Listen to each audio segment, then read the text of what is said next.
Ooh, that mean. I never heard of this movie before. Welcome to the Kill Count, where we tally up the victims in all our favorite horror movies and show you how they were made. I'm James A. Janice, and today we're looking at Intruder, a slasher released in 1989. Intruder was the first feature directed by Scott Spiegel, who would later direct Hostel 3 and From Dusk Till Dawn 2. But he's much better known as the co-writer of Evil Dead 2 alongside Sam Raimi. That is Evil Dead. Raimi and Bruce Campbell were childhood friends from Michigan who made Super 8 films together as kids. Shout out Michigan, We all bro. grouped together in high school and did a bunch of movies together. And Scott would make movies in his neighborhood, and I'd work with Sam, and we'd make our own little movies. That's why he had cameos in a bunch of Raimi films. He was even the original and namesake Scotty in the proto-Evil Dead short Within the Woods. Spiegel... I like, yo, having actor friends or like niggas that direct and like that you've been with locked in for a long time. So you basically just get like freedom to just do whatever. Like they will 9 times out of 10, they will allow you to just be a part of their big projects and just be yourself. And I fuck with that. Like it's you know, it's like on some homie shit. You feel me? It's just like how it was before the camera came on. It's just on some homie shit. You feel me? Put a lot of comedy into Evil Dead 2. Like Raimi and Campbell, he was a massive fan of the Three Stooges. After that film's success, Spiegel wanted to direct something himself, so the band got back together for Intruder. Spiegel didn't have a huge career, but he was a crucial part of Sam Raimi and Bruce Campbell's success. Sadly, he passed away earlier this year. Rest in I never peace, met the rest in guy, but peace, I'd rest still in like to honor him by peace, looking rest at the in movie that peace. feels the most him, one that he was proud of. The fact that anybody even remembers this stuff with all the material and all the movies and all the entertainment, everything that's out there, I feel I'm privileged, I'm lucky. Intruder is a straightforward slasher that takes place in a grocery store. I love locked in one location movies, like The Mist, You're Next, and yeah. Greenwood. And a grocery store I ain't gonna lie, makes them- an excellent setting. The them one kills utilize location the Jones. space and are absolutely gnarly, with K&B going all out for their first credit. It includes an all-timer of a kill, which I know I've said a few times, but I always mean it. You'll see. In fact, you'll see all of it because this episode's uncensored. Fuck it. Sorry it's age restricted. I know that's annoying with the whole ID thing some places have, but I'm trying to honor a man here. Let's show some respect. Twitch, y'all gonna let me slide or what? Be honest with me, Twitch. It's uncensored, but it's all fake. It's a movie. It's a movie. I'm drunk. I'm intoxicated. I don't know what I'm doing, Twitch. I don't know what I'm doing. I don't know what I'm looking at, Twitch. Y'all gonna let this slide or what? For this thing. How many kills did we have on aisle 9? Let's grab a mop and check them out.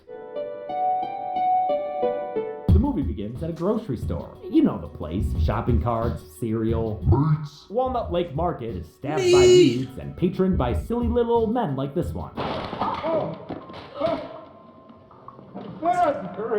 After Emil Sitka worked with the Three Stooges, actually all 6 of them, as the straight man in almost 40 of their shorts. It must have been a blast for Spiegel to have him on set. That's Ted and fire. Sam and Scott, you know, they do the Yo, movies be having so much attention put into them that we just don't be knowing about as viewers.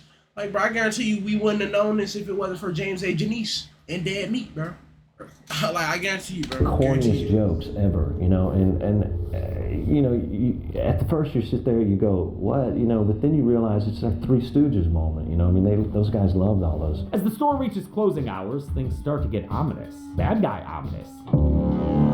Bad guy reflection in the glass door ominous. That bad guy is Craig, ex-boyfriend to cashier Jennifer. He's obsessively trying to get back with her, but coworker Linda Fuck don't Craig. like the way he's That talking name to her Craig, friend. lame. He's Yo, talking the to name her friend Craig all so wrong. lame, Oh, bro. and like grabbing at her face and outright grabbing her. This dude got crazy violent in a hurry. The rest of the staff bands together to subdue the son of a bitch.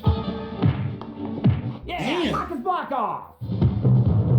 Yes, these sound effects. Too bad Craig's got counters and holds off the whole damn payroll until Yo, he's these able to niggas hit him with a ass. Sam Raimi surprise attack. Run away! Now they've got an angry, violent jerk-off on their hands, and you never want to get that on your hands. They realize they've got to sanitize the store of this threat and set out on a search. Is he there? Or is he up there, Sam? Yep, that's Sam Raimi as Randy the Butcher Boy. 'Twas a lad of but 30 at the time, long before he'd direct the Spider-Man trilogy and movies for Disney and the MCU. don't even know how brother goated Ted he Raimi became. plays fellow co-worker Produce Joe. We've seen Ted get smashed by a boxing Wishmaster, and soon you'll see him when Zorn covers The Quarry on Kill Count Games. Sam Raimi and Bruce Campbell went to college after high school until they dropped out to make The Evil Dead. During all that, Spiegel had to stay home in Birmingham, Michigan to help support his family by working at a grocery store. His time at Walnut Lake Market inspired him to make Night Crew in 1979, a 6-minute Super 8 short that would become Intruder a decade later. In fact, Intruder's original title was Night Crew. The short has since been lost to time, and only these outtakes are available to see what it looked like. When it came time to shoot the feature, they filmed at a grocery store in Bell, California, These movies and be made the having so movie much for lore in them, bro. $130,000. A few thousand were given to the store's manager to let them shoot there while the owner was out of town. Another 1,000 went to 10 tons of spoiled and faulty food to stock the store's empty shelves with. Everyone does a piss-poor job finding Craig because he sneaks up on Jennifer as she's calling the police. He tells her he wants to hear the loudest coins in the world.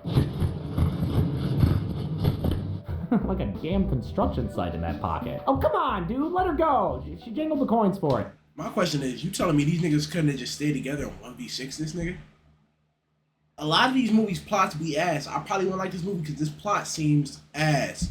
You're telling me any of y'all couldn't have beat this one nigga ass, bro?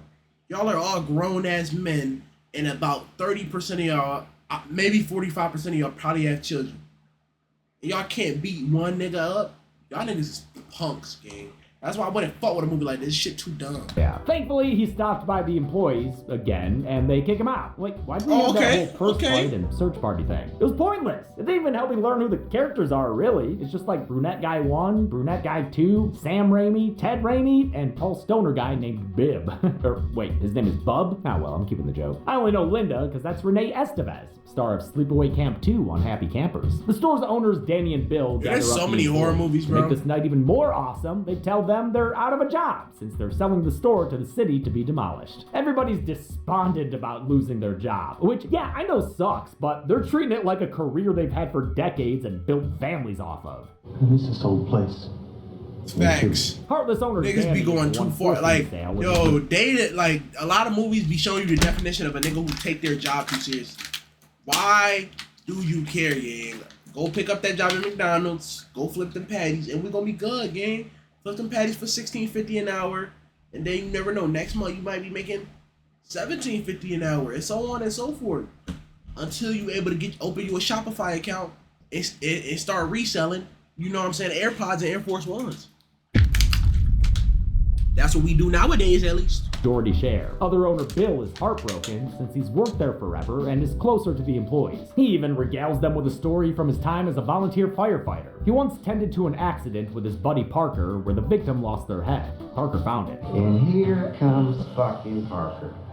Walking down 9 miles, swinging the head by the hair in one hand and his hamburger in the other, and he's still eating it. Dan Hicks is loving this monologue. He was Jake in Evil Dead 2. Also had a small part in Wishmaster. Even though their jobs won't exist soon, the owners make them stay late to mark everything down for clearance. Jennifer tells Linda about could Fred. be me. Turns out he wasn't even really her boyfriend. A year ago, she went on a few dates with him, but during one, he got in a fight and killed a guy. Damn, like in front of her? He went to prison, but now he's back, and they're gonna be in trouble. Hey nah. Everyone gets back to work marking down prices and huffing bread. Maybe that's why y'all got bloody noses, which are bleeding red paint. The cops finally show up to ask, what's going on here? But say they can't do anything other than offer future help. Here's my card. No, that's not my card.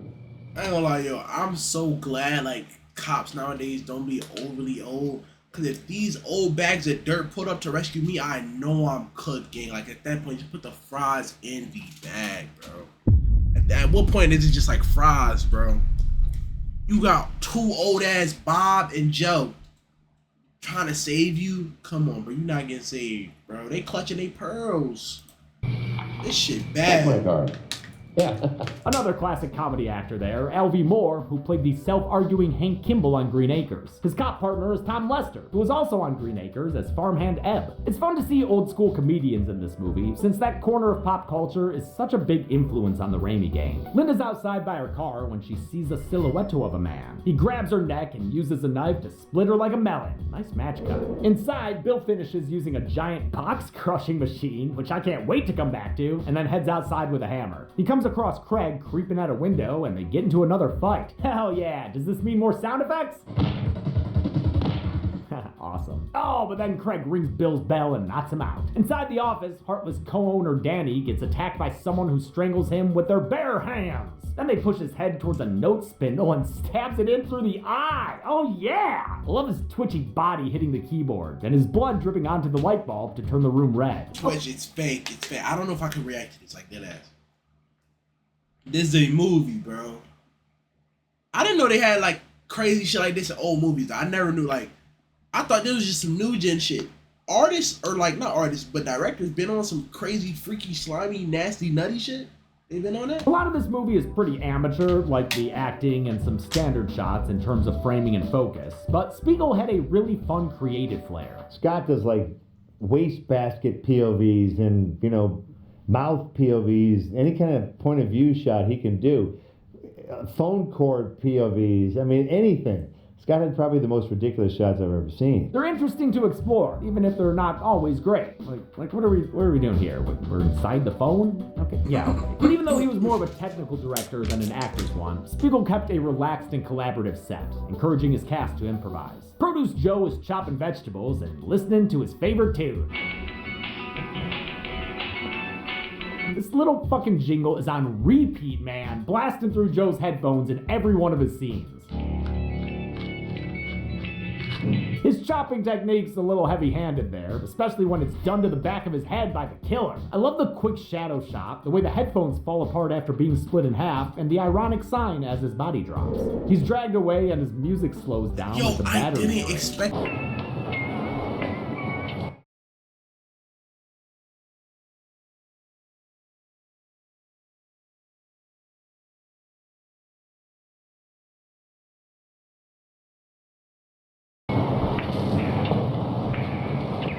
Oh shit, dude, was In a Violent Nature referencing this scene?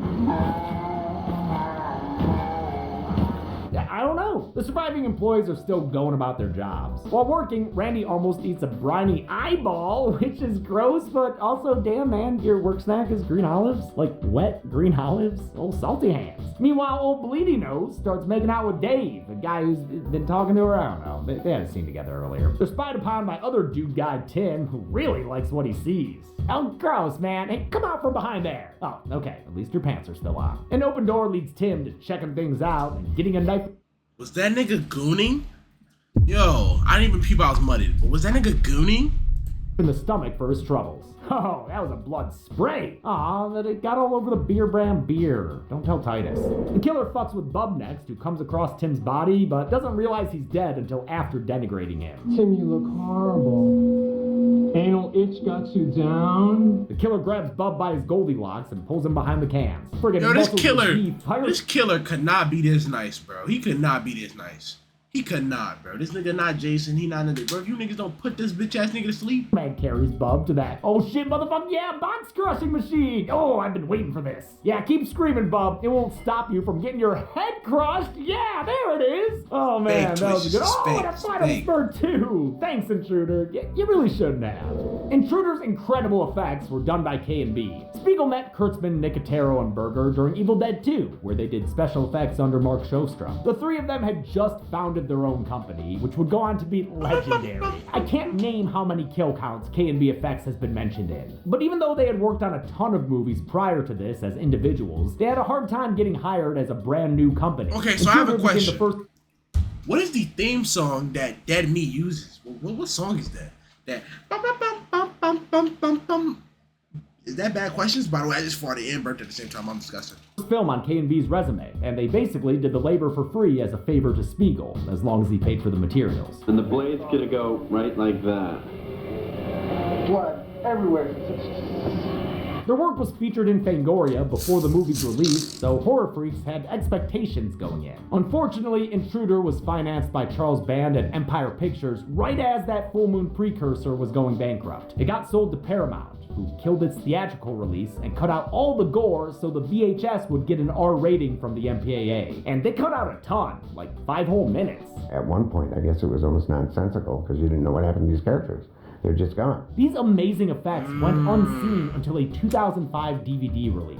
Netflix still had the censored version as recently as the late 2010s. I'm so glad we can enjoy the proper version now. Randy's the next character we see on our screen, so we know he's the next one to die. He's doing inventory when he finds an extra cut, a human hand. The killer grabs him. And Bro, this after nigga minimal cannot struggle, be this Randy's nice, hooked, bro. Like this were that one game or that one movie. You know, Dead by Chainsaw or Texas Daylight. Loverboy. I say this, bro. These old niggas with these movies have some shit going on in their brains, cause hanging a nigga up on it. Hold on, Loki, that made me think of this movie.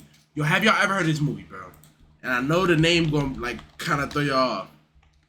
Midnight Meat Train. Yo, have y'all ever heard about the Midnight Meat Train? Yo, I haven't seen this shit in ages. Holy smokes. Now I might gotta watch Midnight Meat Train. Ugh, what the fuck? Y'all shouldn't have been watching this shit as a little nigga. Oh my god, what the fuck was I watching? What the fuck was I watching shit like this? Nigga hung up by his, ugh. Dave is having an existential crisis in the back. Randy? Bob? No, you're Dave. Remember Dave. He finds a pair of boots. Where's the foot? Oh, there's the foot. The feet. Very funny guys with the pig's feet. Oh, whew. It's just a pig's feet freak. Further searching reveals a bloody Danny. Wait, that guy's still alive? And a gander through a window reveals a Craig creeping up to Jennifer. Oh, maybe not creeping. More like standing there weirdly still. Like it's not even menacing. He looks uncomfortable. Still, Dave, you should probably do This nigga's a something bot. about that. I'm sorry, what was that? Yeah, I guess that's what I thought you said. He tries to climb past Danny, but can't because his blood is all over the place. Thanks, Danny. And seriously, dude, how are you alive? Oh, and then the killer drop kicks him out of nowhere. Damn, Dave, you should probably grab that cleaver. No? Don't want to? All right, man, you're lost. The killer single-footedly drags Dave all around until he sets him up for an movie's so infamous ass, fucking bro. kill. He turns on a bandsaw and holy fucking shit runs Dave's head straight through it. I saw this young enough to wonder how the hell they faked this. And it still looks awesome, no matter how old you are. This kill was in the original Night Crew short. Kind of. Sam Raimi's head got sawed in half the other way. The K&B guys convinced Spiegel to let them cut the head horizontally, confident that they could make it look good. They put a gelatin head with a core of fake blood through a real bandsaw, and yeah, it did the friggin' trick. It made some crew members cry after Billy Marty said his mom could never see this, and even Spiegel had second thoughts. I kind of questioned what I was doing at that point. I'm like, this maybe is not really great. Maybe this is wrong. I'm terrified. This is horrible. Nah, man, it was awesome. Jennifer starts to realize we're an hour into this movie and that everyone else is nowhere to be found. I probably should have paid better attention to your surroundings, Jen. Maybe then you wouldn't be all alone in this place with giant hands and lobsters. Look out, Jen! Ah! She misses or steps on most of the body parts lying around until she runs into Randy hanging around. Oh, damn, dude, still drippy? Okay, time to get this final girl circuit underway. First, she tries hiding near someone's lower half and or the killer from Slacks. Then she fends off the killer's hand with a door and a hook. And a Sam. Sorry, Sam. You know, I don't think she's accomplishing much here. Must be why she says fuck it and runs, sliding down a little chute and into This Tim's bitch two hats. ass. He's on sale. Get it? Half off? She also sees Bub's crushed nubs and Produce Joe's body on the conveyor belt. Huh, Joe's not cut up at all. Oh, never mind. He's actually the most cut up. Finally, she sees Dave's head post-date with a bandsaw, and it is a gnarly sight. Wow, this video is so gory. Hope y'all are having fun. When Jennifer finally runs into Craig, she sticks that meat hook in his neck. Nice, Jen, you got it. Yeah, good Survived shit, the girl. night. And you know what? I don't want to speak too soon, but I think you're all alone now. So you telling me this bitch ain't finished the mission? From the empty Yo, aisles of I'm tired. Oh, okay. But I needless to say, bro, I'm tired of niggas like in scary movies not finishing their kills, bro. Like, double tap the nigga, bro. Like, I know we have y'all seen The Purge where bro was like, all right, bro, I broke your neck. I slammed your head into the pinball machine, but I'm still going to double tap you. Like, bro, you gotta confirm that kill, gang, cause niggas don't be dying. Facts. Bill. They don't Shit, be dying. He even got some swag. Maybe that's why Jennifer flees into his arms and misses when Craig comes to. But Craig's not the one to worry about her. Yeah, no way, fuck that. Dude's still an abusive creep. But Craig's not the only one to worry about, turns out. Old Billy Boy's the killy boy, which means he's about to chase her down. Or at least his stunt double is. Wait, zoom in. That guy doesn't even have a mustache. Bill catches up to Jennifer and snatches some hair as he explains his motive. He meant to just kill Danny for selling the store, but things escalated from there. I guess I just got a little carried away. She fights back with a bottle. A plastic bottle.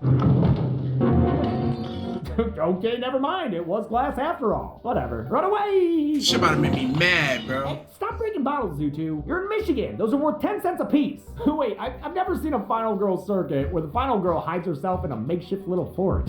I want to go to there. That place looks cozy as hell. But Bill transforms into Zordon to find out where she is, then starts hacking away at her with the cleaver. Oh, come on, Bill. The popcorn didn't do anything. He briefly catches her in the cereal aisle, but this jerk is weak to Why would she drop her The front knife? door and sees a potential savior, only for this delivery guy to spit out blood thanks to a stab in the back from Bill. He's so blasé about it too. Jennifer hears a noise and yells out, "Who's there?" Who's there?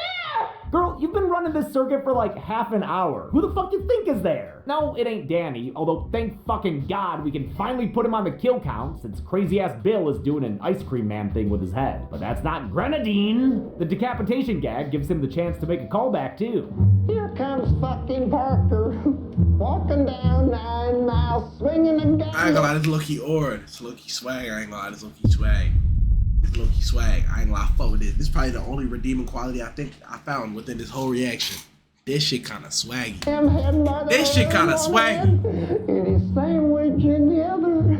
The fucking psycho stops her attack by grabbing the knife blade. Damn, dude. Yeah, bet you're having second thoughts about that one right about now, huh? She runs away again, straight into face-grabbing Craig. Oh, do not make this guy the hero movie. I'd rather root for Bill as he beats the shit out of him with a head. Huh, should have guessed Bill was on the job squad. Jennifer escapes to her car outside, where Linda's body flops out and scares her. And then Bill's hands flop out and grab her. He helps her inspect. Yo, can this nigga teleport or what? Yo, I'm about to get mad, bro. I'm never watching this movie a day in my life. Never. Car's undercarriage, but when he goes to pull her clear, she stabs him right in the chest with a knife. Ooh, okay, good work. It ain't important where it come from, it's where did it go. She calls the police again, hoping they'll do better this time around, especially because Bill's still kicking due to tax. This nigga is crazy. It over. Holy shit. That was a rough stunt for Jennifer's actress Elizabeth Cox, who was dating producer Lawrence Bender at the time. But Spiegel said he cast her because of her scream. She actually took the Scream Queen job seriously, writing down different kinds of screams to keep them buried. So number 2 is the whistle scream. That's like,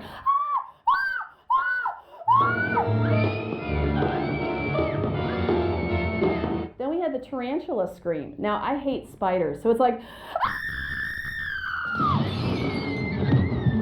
I think that's awesome prep work for a final girl. Bill's still at it when Craig That's kinda cool. I'm not gonna lie, that's cool. Cleaver. Gives That's him a cool. decent hand and everything. And he keeps whacking, even when it's clearly a prop that's not really, doing anything.